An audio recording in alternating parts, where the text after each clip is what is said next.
What's happening, gang? It's your boy Retro back again with another reaction video. Yeah. So we got another huge update. Now you guys could probably already tell it is going down. Just by that title alone, guys, you're definitely going to want to see this one as we got those ladies on The View back at it again. I told you once before, if they're not fighting amongst each other, they're fighting with the guests that they're inviting onto the show. And I think we just seen Democratic Senator John Fetterman's last time being invited onto the show. In this newest update, guys, I'm excited to get into it. So we're not straight into it. So make sure you guys hit that like button, hit that subscribe button. Before we even get into it, you guys, hit that like button, also hit that subscribe button for your boy. And without further ado, let's jump straight into it, folks. Check this one out. Okay, I have the first question. You have the first question. So, Senator, President Biden's decision to pardon his son Hunter is facing bipartisan backlash. Even the Democrats are all over it. But what do you think? Is this much ado about nothing? It is his son, after all, and people do have sympathy for that. But a lot of people are angry with him about it. What do you say?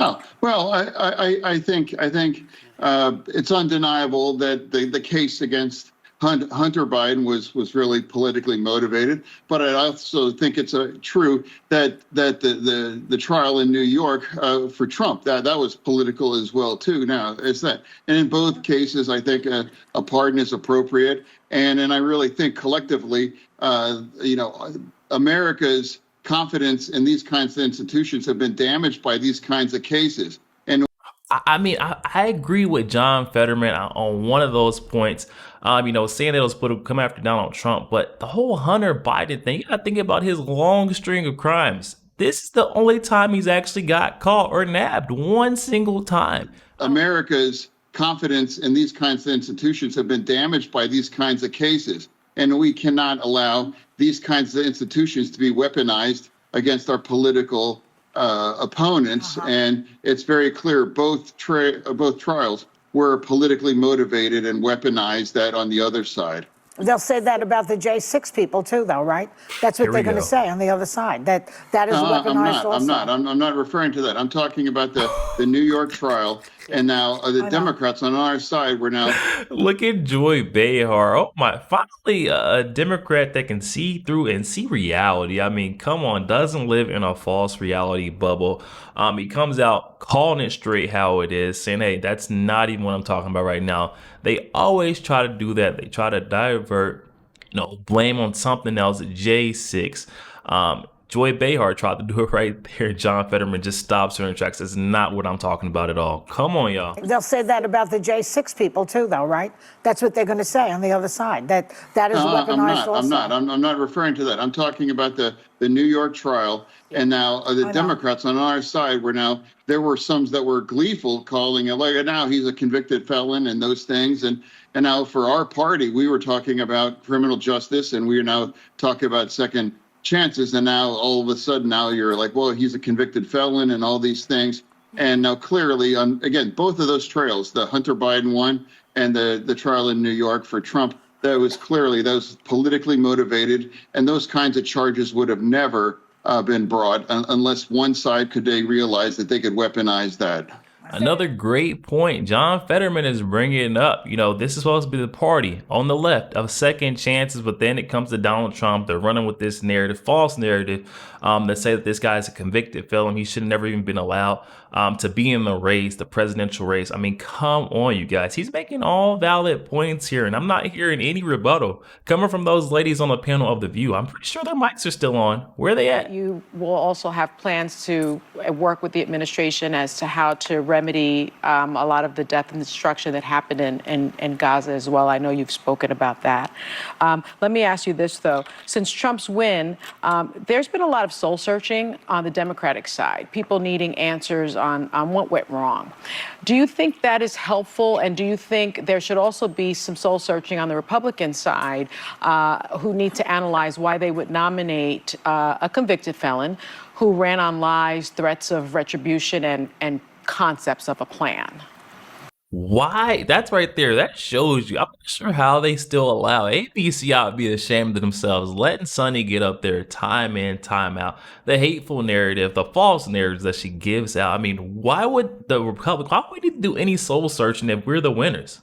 We got what we wanted. It doesn't make sense. The only folks that need to do some reflection or self-reflecting and soul searching is probably those folks on the left that were lied to and gaslit and to think that their candidate was actually up to the challenge. I mean, come on, she still lost.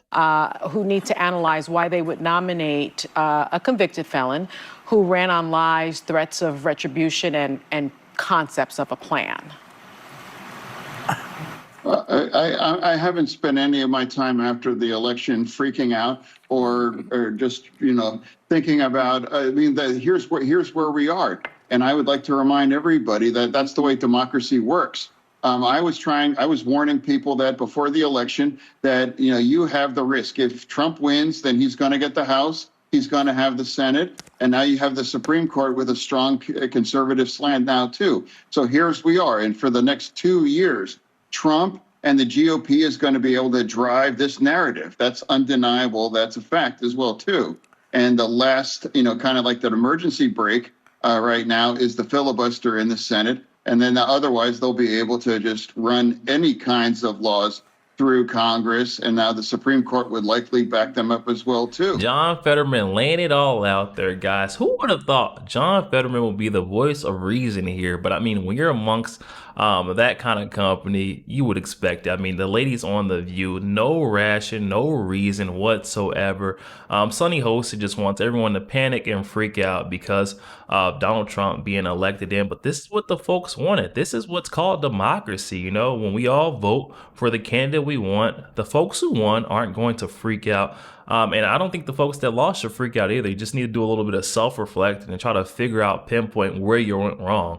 But I don't think that'll ever happen if there's folks like Sonny Hostin in charge. Senator Fetterman, I enjoyed you on Joe Rogan. I thought you had some really interesting insights on the election. And one of the things that you've discussed is how Democrats lost some gains that they needed to make with young men across the board. And you said that there was a perception that they could be condescending or insulting.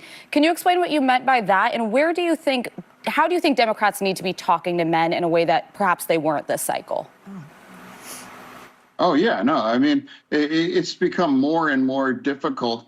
It forces men to kind of choice, can I really remain a Democrat? And some of the kinds of the tone in those kinds of situations, it's undeniable. I've witnessed that over the last 8 years. And Trump has a really strong connection with a lot of these unions as well now, too.